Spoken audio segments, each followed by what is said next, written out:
ചാലിശ്ശേരി ഗ്രാമപഞ്ചായത്തിൽ 9ാം വാർഡിലേക്കുള്ള ഉപതെരഞ്ഞെടുപ്പ് December 10-ന്. UDF ഭരണത്തിലുള്ള പഞ്ചായത്തിൽ പ്രസിഡന്റായിരുന്ന AV സന്ധ്യ സ്ഥാനം രാജിവെച്ചതോടെയാണ് തെരഞ്ഞെടുപ്പ് വേണ്ടിവന്നത്.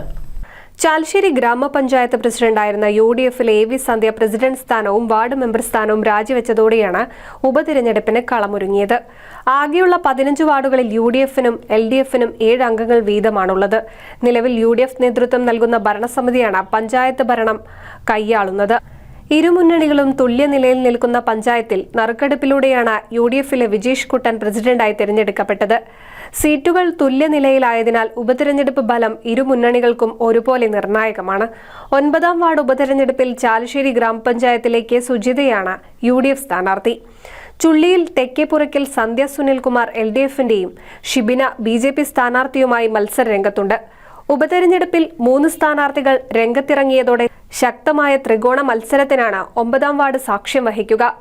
ഡിസംബർ 10-നാണ് വാർഡിലേക്കുള്ള ഉപതെരഞ്ഞെടുപ്പ് നടക്കുക. ഡിസംബർ 11-ന് വോട്ടെണ്ണൽ നടക്കും. നവംബർ 22 വരെയായിരുന്നു നാമനിർദ്ദേശ പത്രിക സമർപ്പിക്കുന്നതിനുള്ള അവസാന തീയതി. ശനിയാഴ്ച നാമനിർദ്ദേശ പത്രികകളുടെ സൂക്ഷ്മ പരിശോധന നടക്കും. സ്ഥാനാർത്ഥിത്വം പിൻവലിക്കാനുള്ള അവസാന ദിവസം വരുന്ന തിങ്കളാഴ്ചയാണ്. NCV news Thrithala. പല വമ്പൻ പട്ടണങ്ങളെയും ഇളക്കിമറിച്ച വസ്ത്രമഹാത്ഭുതം ഇപ്പോൾ എടപ്പാളിലും. ഡൽഹി, കൊൽക്കത്ത, ബോംബെ, സൂറത്ത്, അഹമ്മദാബാദ്, ഈറോഡ്, തിരുപ്പൂർ എന്നിവിടങ്ങളിലെ ഫാക്ടറികളിൽ നിന്നും ഉൽപാദനത്തിൽ കൂടുതലായി വരുന്ന വസ്ത്രങ്ങൾ ഉൽപാദന വിലയിൽ നേരിട്ട് വിറ്റഴിക്കുന്നു. ഈ വിറ്റഴിക്കൽ മഹാമഹം സ്റ്റോക്ക് തീരുന്നതുവരെ മാത്രം. ആദ്യമാദ്യമെത്തി വസ്ത്രങ്ങൾ കരസ്ഥമാക്കാൻ ഏവരെയും ക്ഷണിക്കുന്നു. വസ്ത്രമഹാത്ഭുതം, എടപ്പാളയം ഗ്രൗണ്ട്, ഗ്രാൻഡ് ദുബായ് മാൾ എതിർവശം, തൃശൂർ റോഡ്, എടപ്പാൾ.